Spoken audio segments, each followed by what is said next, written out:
You did that with a stuffed animal? Want toys? Good job! I want to play! Let's put the froggy in this tube. Hello mga mi! Na naman sa panibagong araw ng buhay ko bilang isang full-time mom. At maagang namalengke sa the day para naman may dadalhin siya pauwing Ibahay. Dahil bukas ay magsa-celebrate ng ati-ati doon sa kanyang lugar. Parang same sa ati-atihan sa Kalibo mga mi. So yung mga fresh seafoods ang kanyang binili. So merong squid, yung green shell, at meron din siyang buto-buto.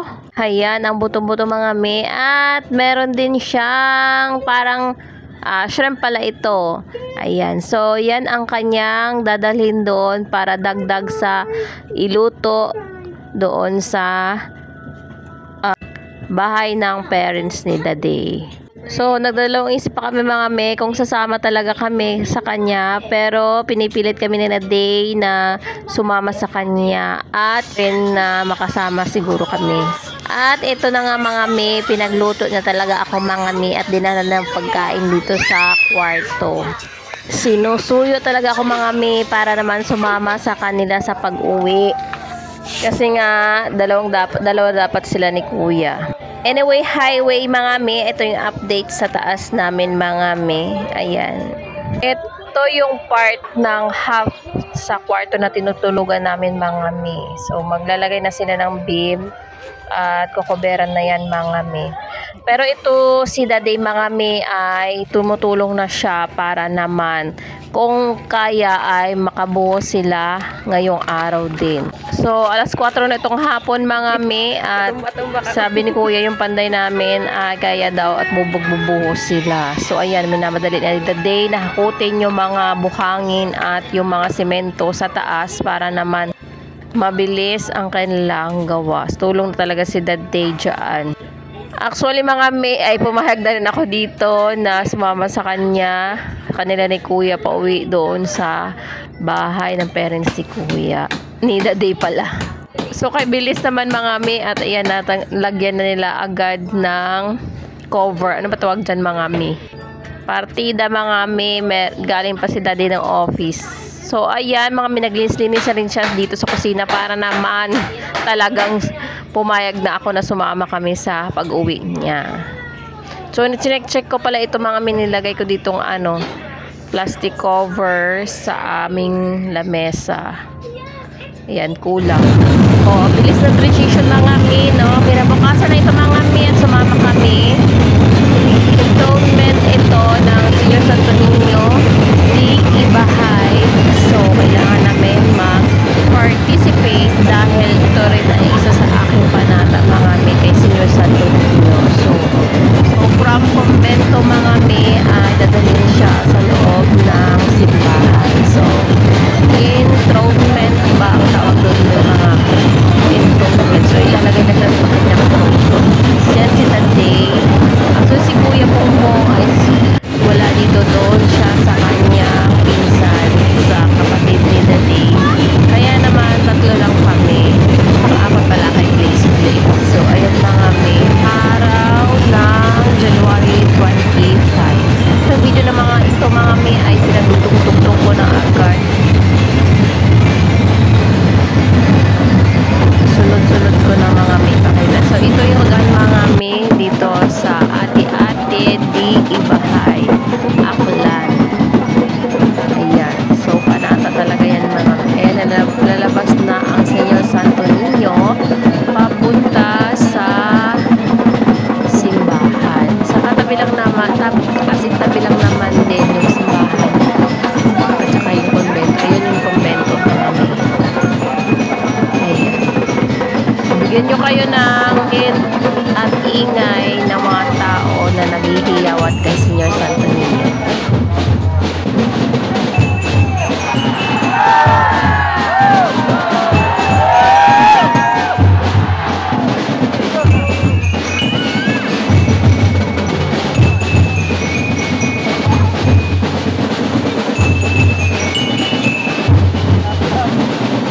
Isa itong debosyon o panata ng mga aklan na lalo na yung Ibahay aklan.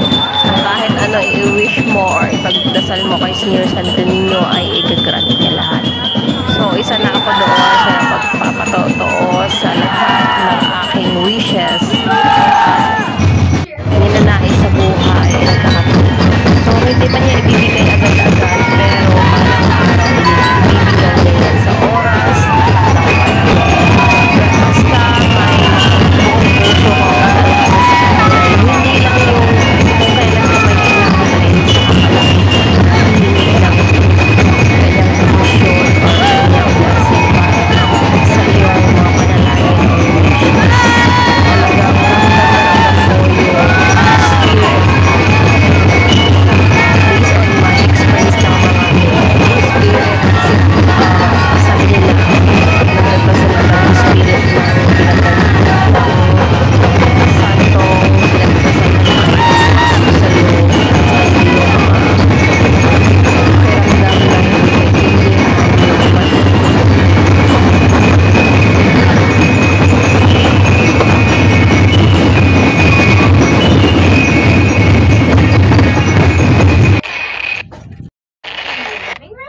So, ganyan kaingay taong nagsasalubong kay Senior Santo Niño. So, kinabukasan mga umaga din ito, alas 8 ng umaga. Meron din silang mga float mga kada barangay. Ito naman ay pinapakita din nila kung ano yung mga produkto nila sa kada barangay. At yun yung pinaparade nila at ginagawa nila ng costume kung ano yung part ng mga produkto nila. So, kanya-kanya talaga sila at nagtatagisan at pagpagalingan dahil may kalaan sa mga mananalo. At syempre, yung mga sayaw mga habang sila ay nagpaparade o naglalakad o nagsasayaw talaga sila. May choreography kasi ang mga judging sa kanilang mga float. And then sa mga costume mga lahat ng mga suot nila, costume nila mga sayaw, float at kung ano pa ay yun kasali dun sa judging ng mga at kung ilang mga points yung ibibigay nila. So ito mga maganda rito, native talaga. Halos lahat naman mga magaganda. Ewan ko, congrats na lang sa mananalo dahil wala namang tulak ikabigin sa kanila. Ang galing, ang ganda ng mga costume nila, float nila, lahat talaga pinaghirapan mga.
At ito mga me, ang isa sa mga inaabangan ko mga me, dahil yung produkto talaga nila mga me.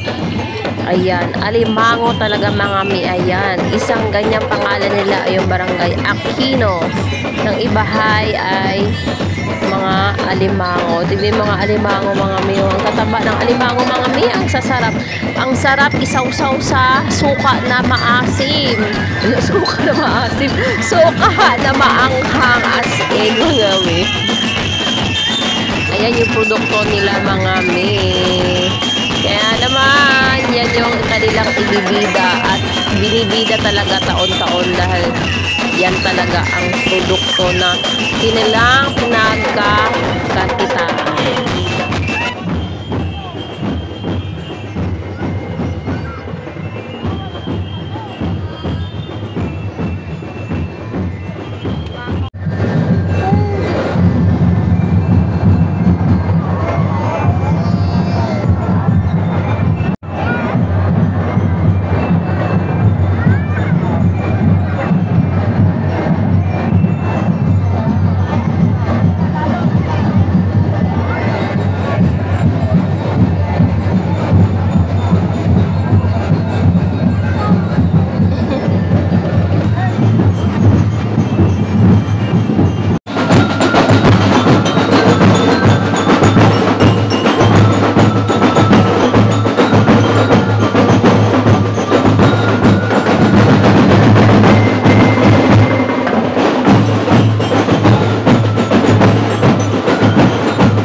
Isa rin ito mga me sa magandang float mga me. Mga palay ang kanilang produkto mga me. Tignan nyo mga me oh.